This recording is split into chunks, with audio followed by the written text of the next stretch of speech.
Right, from the Northwest to the Free State we go as we continue canvassing expectations around the second iteration of the budget. Let's bring in our reporter Kamogelo Seekoei, joining us now live from Bloemfontein. And Kamogelo, I wonder how much optimism you're hearing there as we build up to 2 o'clock. Well, Ayanda, here on the ground in Bloemfontein, we're actually in Botshabelo, in the township, where we are talking to young people, regarding the issue of unemployment in the province. As you may know, that we've reported numerous times about the rate of unemployment in the Free State. In fact, Stats SA reported in the fourth quarter of 2024 that the unemployment stats were sitting at 39% in the province. But what is more shocking, Ayanda, is the fact that Stats SA reports often an extended version of this, which means there's an unofficial number which takes the unemployment rate in the province to 44.2%. But I just want to bring in these young people. Firstly, I'm going to bring in Tato to talk to us about some of the issues. We've been talking this morning about the fact that you guys are sitting here in the morning. You are not employed. You are trying to make a living. Can you just bring us into what happens? Have you been looking for a job? What is the situation? Since I matriculated in 2018, I have been part of learnerships, but there was no way of getting employed somehow. But what I wish could happen is just that, our government should have a proper structure, look into other Euro countries, wherever. Let me not mention the richness we have as Africa already, but at least try to involve the situation, the structure of employment, especially. Let me say employment because I'm in the middle of nowhere. I just want to be employed because I'm trying to make an honest living by getting money to the right way, Yes. When you wake up in the morning, tell us your story. Do you go out to submit your CVs? What kind of response do you get from companies that you approach? Companies that I do approach, currently most of the companies will tell you about online employment. Luckily, we do have Wi-Fi at home. I do submit my CVs. I have been submitting CVs with my hand as well. But it's, I don't know, it's there hasn't been any form of response recently, but luckily from on the 7th of this month, I came from an interview at BKB. So the manager said he will let a successful person know by Friday. So, but I hope my interview was successful and I may be employed by, maybe say, okay, you can start on Monday, Tell me, this afternoon the Minister for Finance is expected to table the budget, which is the second attempt. What would you like for him to address in terms of youth unemployment? What I would like for him to address for youth unemployment, look at our structure. Our structure. There's a lot of ways whereby work can be created. And at the same time, they say money is printed from trees and all of that. Why can't we just cut off a lot of trees and just make a way for people to have an income in an honest way? But at the same time, people that get money in a illegal way also creates jobs whereby we get our policing, we get our correctional services and all of that. If everything were working out smoothly, certain things wouldn't be existing nowadays. But I just wish there could be something that they could think out. But me personally, I don't love politiki, I don't like politiki, but I know it affects me, which is one of the reasons why I'm brave enough to stand here right now and to talk about our situation. And out of all the 9 provinces in Free State, we've been the one topping them year in, year out. Come on, just give us something. We're hungry, we need something. Thank you so much for your time, Tato. Ayanda, I'm also going to bring in Khotaso Bas, who's also one of the unemployed young people that we met this morning as we were driving in the streets of Botshabelo. Khotaso, just talk to us about being unemployed in Bloemfontein. A lot of people say that the Free State does not have any opportunities, but you are here. Do you think that there are opportunities in Bloemfontein? Firstly, ma'am, I want to say I don't see any changes from my observation because of this kind of person who wakes up early in the morning every day. Go out, go in there, look for the jobs.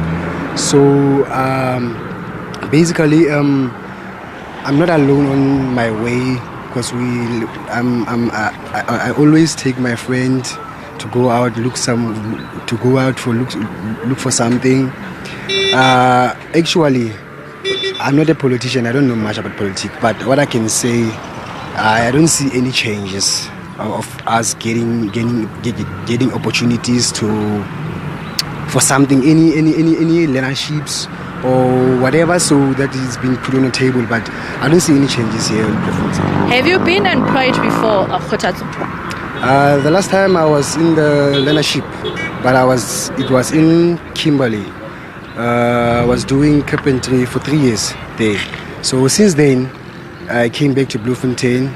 Nothing has changed for me. All right, thank you so much for your time. Ayanda, these are the young people of Bloemfontein just talking to us about their realities. As you can hear, opportunities are very scarce for them. I just want to bring in the provincial chairperson of the National Federated Chamber of Commerce, Tshepo Mathaba, just to talk to him about what industries can the Free State province in particular look into, to address these issues. Young people waking up in the morning, being unemployed. The province always talks about it being a mining and a farm, of agriculture province, but these young people seem not to have access to that. Thank you, Kamo. First thing is that where we are today, the iconic Moshweshwe Road, which has a lot of heritage, that already in itself can be a job creation mechanism, because when you talk of tourism, and we talk of all the attractions that are here, you cannot not talk about Moshweshwe Road and its heritage and all the history that is. So first aspect, we need to focus on tourism as one. Another point would be we need to also talk of township economy in its entirety, which includes tourism, which includes manufacturing, informal business and all other sectors that are involved. Yes, Free State is a mining town, it's a mining province, and the fact that we have a situation where gold is at its highest, and the highest mineral we have in the province is gold. There's an argument we had to say, let's reopen the shafts that have been closed in your areas like your Virginia, Velcom and so on. That would assist in mass employment. But we cannot not talk about infrastructure development. There are potholes all over the province. There's a need for things like student accommodation. There's a need for things like refurbishment of some of the buildings, and those are just low-hanging fruits that we can easily get into being mechanism of creating jobs. So our province, unfortunately, was the lowest in terms of GDP contribution to the country, which is very sad. Now that means the leadership in the province have got their work cut out for them. They need to do a lot of work, and we need things to work with speed. So we can see real economic turning. Just yesterday I was speaking to one of the distribution of who are selling cars, one of the biggest German companies that are selling cars in the province, and some are going to be laid off because they can't even sell 5 cars in a month. So the situation is bad. We need intervention as soon as possible. So this postponement of budgets is not doing justice to the problem that we're having in the province. Yes. Just quickly, the minister, of course, is expected to table his budget. What are your expectations? We're hoping it's not going to increase VAT.